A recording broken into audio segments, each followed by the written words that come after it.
Hi, I am Sunetra Bhalerao and I am a soft skills trainer and a corporate trainer.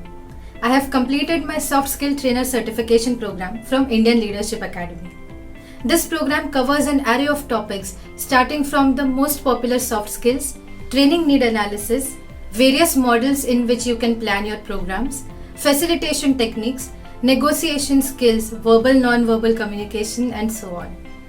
It also covers image management and how to create your own personal brand.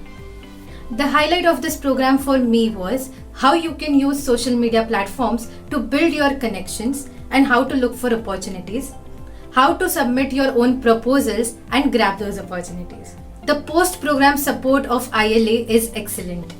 They guide you on each step of your journey. Apart from that, they also provide an internship opportunity at the end of this program. That serves as a platform where you can experiment and practice all the techniques that you have learned and also develop your own modules. So whether you are an aspiring trainer or an established one, I would definitely recommend you the programs that ILA has to offer. Thank you.